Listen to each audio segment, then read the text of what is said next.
আসসালামু আলাইকুম। কেমন আছেন সবাই? আশা করি ভালো আছেন। আজকে আমরা নবম দশম শ্রেণীর আরেকটি সৃজনশীল প্রশ্ন সলভ করব। এটি সিলেট বোর্ড প্রশ্ন ১ নং প্রশ্নে আমাদের যে আর্থিক বিবরণী অঙ্কটি ছিল সেইটি আমরা সলভ করব। আমরা ধারাবাহিকভাবে আর্থিক বিবরণীর যে বোর্ড কোশ্চেন সলভ সিরিজটি দিতেছি তারই একটি ক্লাস, নতুন ক্লাস। ইনশাল্লাহ আপনারা মনোযোগ দিয়ে ক্লাসটি দেখলে অঙ্কটি বুঝতে পারবেন এবং আপনাদের অনেক বিষয় আজকে নতুন তথ্য আমি দিতে পারবো ইনশাল্লাহ। তো এটা হচ্ছে সামিরা এন্টারপ্রাইজের 2013 সালের 31 ডিসেম্বর তারিখে রেওয়া মিল ও অন্যান্য তথ্যাদি নিম্নরূপ। আমাদের এখানে একটি রেওয়া মিল দেওয়া আছে এবং 4টি সমন্বয় দেওয়া আছে। তো আমরা সরাসরি প্রশ্নে যাই। ক নং প্রশ্নে বলছে যে উপযুক্ত তথ্য হতে দেনাদারের পরিমাণ নির্ণয় করো। তো এইটা হচ্ছে আমাদের প্রশ্ন যে আমাদের দেনাদারের পরিমাণ নির্ণয় করতে হবে। এখন এইখানে দেখেন আমরা লিখে রেখেছি যে নিট দেনাদারের পরিমাণ নির্ণয়। যখন আপনাকে কোনো প্রশ্নে নিট দেনাদারের পরিমাণ বের করতে বলবে, সাধারণত ক নাম্বার এই ধরনের প্রশ্ন চায়, আপনি রেওয়া মিলে জাস্ট দেখবেন কোথায় দেনাদার আছে। এর বাইরে আর কোনো তথ্য আপনার রেওয়া মিল থেকে প্রয়োজন পড়বে না। এই জন্য আমি বললাম যে আগে প্রশ্নে যাই, কারণ প্রশ্নই আমাকে বলে দেবে আমি কোথায় খুঁজবো, কি খুঁজবো এবং কিভাবে বসাবো। সো আমরা রেওয়া মিলে দেখেন দেনাদার পাচ্ছি 1,50,000 টাকা। আমরা বসিয়ে দিলাম দেনাদার 1,50,000 টাকা। এটা যেমন দেনাদারের ক্ষেত্রে ঠিক পাওনাদারের ক্ষেত্রেও। হ্যাঁ, যদি আপনাকে বলে যে নিট পাওনাদারের পরিমাণ কত, আপনি জাস্ট রেওয়া মিলে দেখবেন পাওনাদার আছে কিনা এবং আর কোনো কিছু রেওয়া মিল থেকে দেনাদার পাওনাদারের সাথে যোগ বিয়োগ হয় না, হবে না। সো জাস্ট রেওয়া মিলে আমরা আর কোনো কিছু খুঁজবো না। আমরা দেনাদার পেয়ে গেছি 1,50,000 টাকা। এখন সমন্বয়ে অনেক কিছু থাকতে পারে যার কারণে দেনাদার বাড়বে অথবা কমবে। যদি দেনাদার বাড়ে আমরা প্লাস করব, আর যদি দেনাদার কমে তাহলে আমরা মাইনাস করব। যেমন দেখেন 3 নং সমন্বয়ে বলছে বাকিতে পণ্য বিক্রয় 12,000 টাকা। দেখেন বাকিতে যদি আমরা পণ্য বিক্রি করি তাহলে কিন্তু আমাদের দেনাদারের পরিমাণ বাড়লে আমরা কি করব? প্লাস করব। সুতরাং এই যে অলিখিত বিক্রয়, ধারে বিক্রয়, বাকিতে বিক্রয়, আপনার যেইটা ভালো লাগে আপনি লিখতে পারেন। 12,000 টাকা উপরের টাকার সাথে যোগ করলে আমরা পাই 1,62,000 টাকা। 4 নং সমন্বয়টি যদি দেখেন যে 5,000 টাকার আন্তঃফেরত অন্তর্ভুক্ত হয়নি।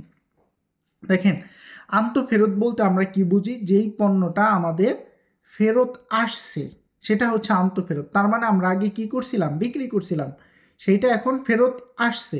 এখন আমরা যদি কোনো কিছু ফেরত পাই, যখন বাকিতে বিক্রি করছিলাম তখন আমাদের দেনাদার বাড়ছিল। তো এখন যেহেতু আমরা ফেরত পাইছি তাহলে আমাদের দেনাদার কমে যাবে, আর কমে গেলে মাইনাস করতে হবে। তাই আমরা লিখলাম অলিখিত আন্তঃফেরত বা শুধু আন্তঃফেরত। হ্যাঁ, মাইনাস, এখানে টাকা দেওয়া আছে 5,000, আমরা মাইনাস করে দিলাম। উপরের 1,62,000 টাকা থেকে 5,000 মাইনাস করলে আমরা পাই 1,57,000 টাকা। এটাই হচ্ছে আমাদের নিট দেনাদার। দেখেন বাকি যে সমন্বয় আছে এগুলা কিন্তু দেনাদার সম্পর্কিত না, যেমন সমাপনী মজুত, স্টেশনারি, এগুলার সাথে দেনাদারের কোনো সম্পর্ক নাই, তাই এগুলার কোনো কাজ হবে না। সো এই ছিল আমাদের ক নং প্রশ্নের উত্তর। হ্যাঁ, নিট দেনাদারের পরিমাণ নির্ণয় করে। আই হোপ আপনারা বুঝতে পারছেন। এইবার দেখেন আমরা খ নং প্রশ্নটি সলভ করব। প্রশ্ন খাতে বলা হয়েছে যে উপযুক্ত তথ্য হতে সামিরা এন্টারপ্রাইজের বিক্রিত পণ্যের ব্যয় নিরূপণ করো বা নির্ণয় করো। দেখেন এটা একেবারেই ছোট একটা অঙ্ক। খ নঙে আমি লিখে রেখেছি যে বিক্রিত পণ্যের ব্যয়ের পরিমাণ নির্ণয়। দেখেন বিক্রিত পণ্যের ব্যয়, এই বিক্রিত পণ্যের ব্যয় সর্বপ্রথম আমরা রেওয়া মিল থেকে যেইটা বসাবো সেটা হচ্ছে প্রারম্ভিক মজুত পণ্য। তো আপনি খুঁজবেন যে আপনার রেওয়া মিলে প্রারম্ভিক মজুত পণ্য আছে কিনা। এই যে দেখেন মজুত পণ্য 1/1/23। তো 1 তারিখ বলতে আমরা বুঝি প্রারম্ভিক, সুতরাং এটি একটি আমাদের প্রারম্ভিক মজুত পণ্য। সুতরাং আমরা লিখলাম প্রারম্ভিক মজুত পণ্য 40,000 টাকা। এই প্রারম্ভিক মজুত পণ্যের সাথে সকল প্রত্যক্ষ খরচ আপনারা যোগ দিবেন। এই বছরের প্রত্যক্ষ খরচ কি? এই বছরের প্রত্যক্ষ খরচ হচ্ছে পণ্য ক্রয় থেকে শুরু করে দোকানে আনা পর্যন্ত যত খরচ আছে সব প্রত্যক্ষ খরচ। তো তার মানে আমি প্রথমে যে কথাটা বললাম, প্রত্যক্ষ খরচ কিন্তু শুরু হবে ক্রয় থেকে।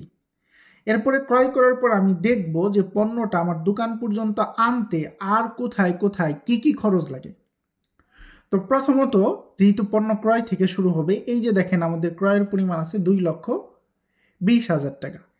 এবার খেয়াল করবেন ক্রয় সম্পর্কিত কোনো সমন্বয় আছে কিনা, এবং আরেকটা কথা খুবই ইম্পর্টেন্ট, ক্রয়ের সাথে রেওয়া মিল থেকে সবসময় দুইটা জিনিস মাইনাস হয়, যদি থাকে, না থাকলে আর মাইনাস করতে হবে না, সেটা হচ্ছে ক্রয় ফেরত, ক্রয় বাট্টা। তো আজকের রেওয়া মিলে দেখেন কোথাও ক্রয় ফেরত বা ক্রয় বাট্টা নাই। এবার আমরা যদি একটু সমন্বয়ে তাকাই, দেখেন এটা বিক্রয় সম্পর্কিত সমন্বয় আছে, বাট ক্রয় সম্পর্কিত কোনো সমন্বয় নাই। সুতরাং আমরা সরাসরি ক্রয় বসায় দিব 2,20,000 টাকা। এরপরে এই যে আমি পণ্যটা ক্রয় করলাম, এটা আমার দোকানে আনতে আর কি কি খরচের প্রয়োজন সেইগুলি আমরা বসাবো। যেমন দেখেন এই যে আছে বহন খরচ। বহন খরচ বলতে আমরা কি বুঝি? বহন খরচ বলতে বুঝি যে আমরা একটা প্রোডাক্ট বিদেশ থেকে ক্রয় করে বা দেশ থেকে কোথাও থেকে ক্রয় করে আপনার গুডাউন পর্যন্ত, আপনার দোকান পর্যন্ত যেই যা আনবেন, এটা ট্রাকে করে আনেন, তো ট্রাকে করে আনলে যে খরচটা দিবেন সেটাই হচ্ছে বহন খরচ। তো তার মানে পণ্য ক্রয় করে দোকানে আনতে আপনার বহন খরচ লাগবে, এটা আপনিও বুঝেন, একটা কমন সেন্স। সুতরাং এটা প্রত্যক্ষ খরচ হবে, তাই আমরা বসালাম বহন খরচ 4,000 টাকা। এটা সম্পর্কেও কোনো সমন্বয় নাই। তারপরে দেখেন এই যে আরেকটা খরচ আছে বিক্রয় কমিশন, এটা কিন্তু বসবে না। কেন বসবে না ভাই? পণ্য ক্রয় করে দোকানে আনতে বিক্রয় কমিশন কাকে দিবেন? আপনি কি এখন পণ্য বিক্রি করতেছেন না, আপনি তো কিনা আনতেছেন, তাই না? এগুলা প্রত্যক্ষ হবে না। দেন আদার সম্পদ, এই যে একটা আছে দেখেন ডক চার্জ, এটা প্রত্যক্ষ খরচ।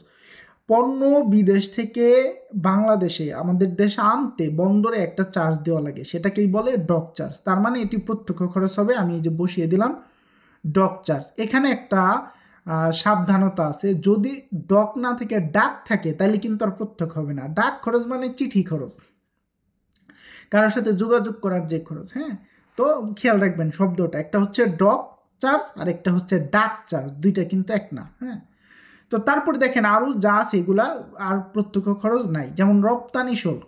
রপ্তানি মানে পণ্য বিদেশে বিক্রি করার জন্য যে শুল্ক, তার মানে পণ্য ক্রয় করে দোকান আনতে এটা লাগে না। অগ্রিম ভাড়া, এটা তো সম্পদ, যে কোনো খরচ অগ্রিম দিলে সম্পদ হয়। বিমা খরচ, পণ্য ক্রয় করে দোকান আনতে কোনো বিমা লাগে না। তবে হ্যাঁ, এখানে একটা ব্যাপার আছে, যদি নৌ বিমা থাকে তাহলে কিন্তু লাগে। কেন?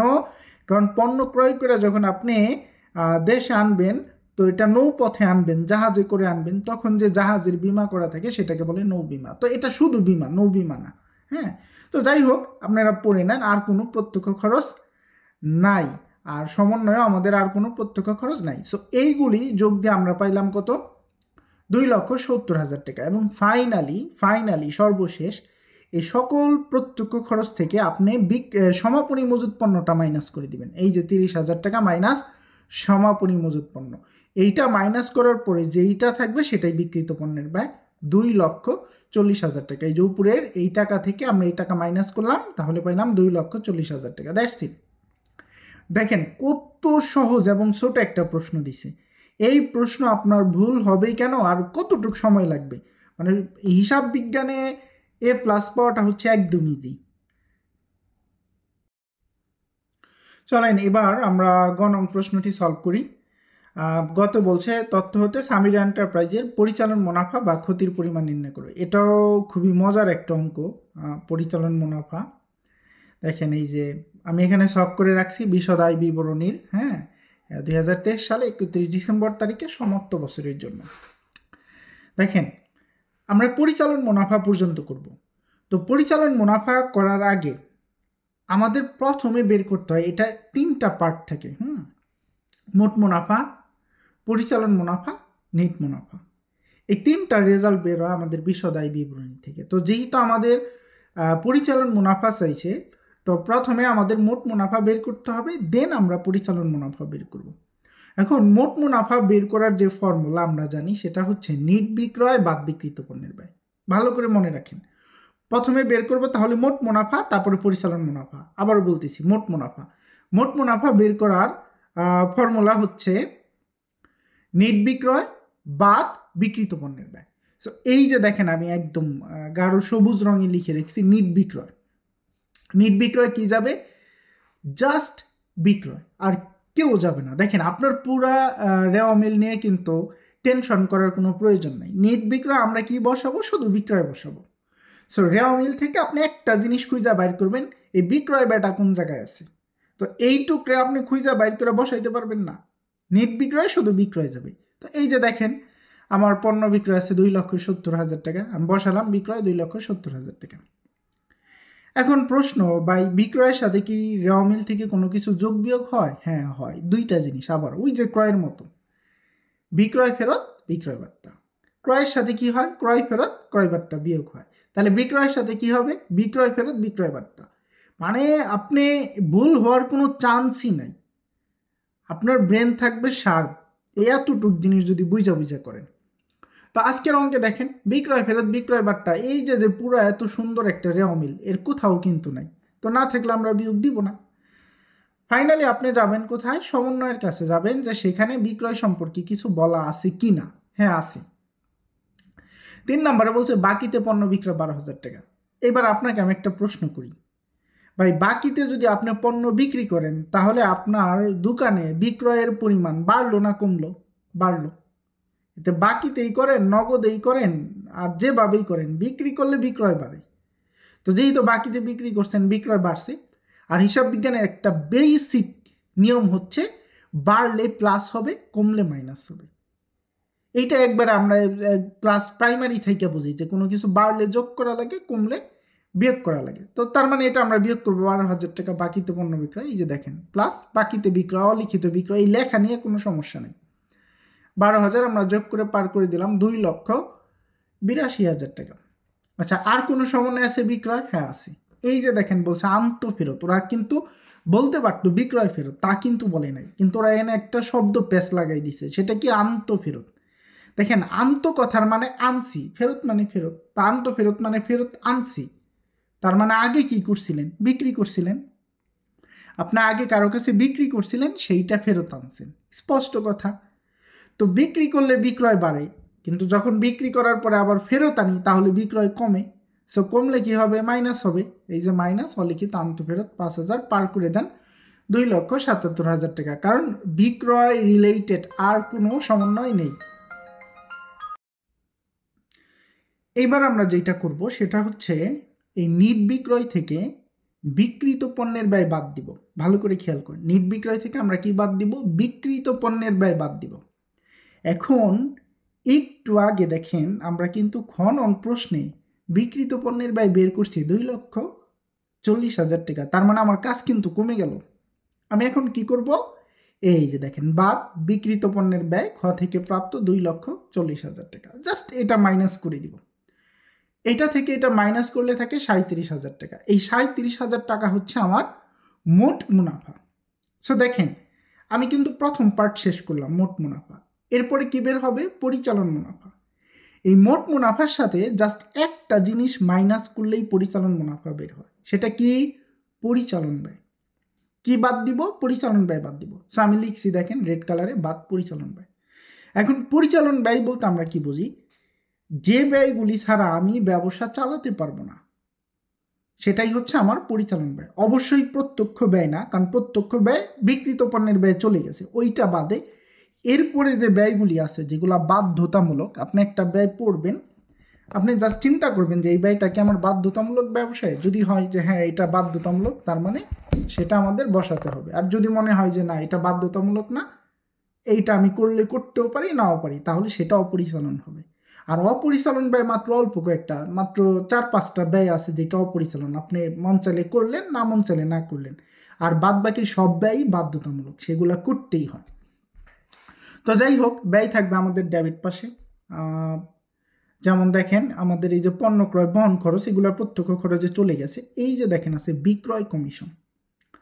এখন বিক্রয় কমিশন এটা পরিচালন ব্যয়। কেন পরিচালন ব্যয়? কারণ আমাদের ব্যবসায়ের মূল টার্গেট হচ্ছে পণ্য বিক্রি করা। এখন পণ্য যদি আমরা বিক্রি করতে যাই, তো যাকে দিয়ে বিক্রি করব তাকে মাস্ট বি কমিশন দিতে হবে, সুতরাং এটি বাধ্যতামূলক। সো আমি লিখলাম বিক্রয় কমিশন 2,000 টাকা।